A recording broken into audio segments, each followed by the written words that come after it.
ఛత్రపతి శివాజీ జన్నత్ చేరుకున్నారు జనాబ్. ఆ దక్కన్ని మన మొఘలాయులు దక్కించుకోవడం ఎంతో దూరంలో లేదు. మరాఠాల సింహం లేనప్పటికీ తన వేటని చావా కొనసాగిస్తాడు. మరాఠా సామ్రాజ్యానికి వ్యతిరేకంగా ఎప్పుడు ఆలోచించినా చీల్చి చెండాడుతాను.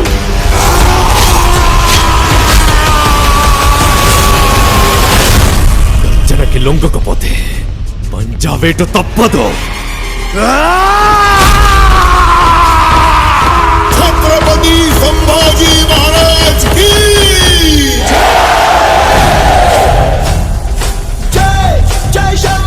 ఈ యుద్ధం స్వరాజ్య సాధన కోసం చేసే యజ్ఞం. ఆ మహాదేవుని సాక్షిగా ప్రతి పౌరుడి సంరక్షణే మన లక్ష్యం. స్వరాజ్య స్థాపన సాక్షాత్ ఈశ్వరేచ్ఛ. మేము ఔరంగజేబును కలవడానికి వెళ్తున్నాం. కళ్లల్లో కించిత్ చింత కూడా లేదు. భోన్స్లే వంశంలోని ప్రతి మగవారు ప్రళయంతో సమానం. పర్వతాలే అడ్డుకోలేని ధాటిని కంకర్రాలేం చేస్తారు.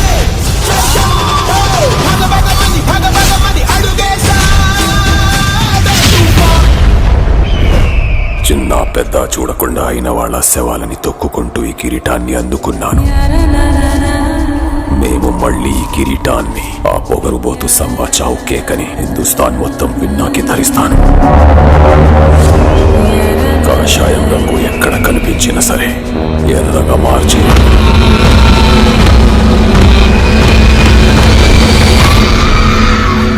సమయం ఆసన్నమైంది. మెరుపు దాడి చేద్దాం. ఔరంగు నిరంకుశత్వాన్ని కాల్చి బూడిద చేద్దాం. ప్రత్యర్థులు ఎన్ని పండాగాలు పన్నినా సరే ప్రతి వ్యూహాన్ని ఛేదిద్దాం. ఛత్రపతి శివాజీ మహారాజ్ స్వప్నాన్ని సాకారం చేసి తీరుతాం. జై భవానీ. నమః పార్వతీ పతయే. హర హర మహాదేవ్.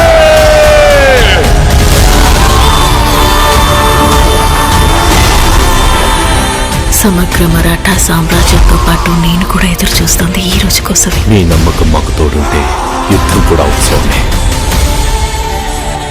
వీడిని ఎలా హింసించాలంటే చావు కూడా వీడిని జాలిపడి చంపాలి. ఆ చావు నా కాలిగచ్చ కట్టి రుద్ర తాండవం చేస్తాను. నా చావు ప్రతి మరాఠా ఇంట్లో ఒక శివాజీని ఒక సంభాజీని పుట్టిస్తుంది. కానీ నీ చావు మొఘల్ సామ్రాజ్య పతనానికి పునాది.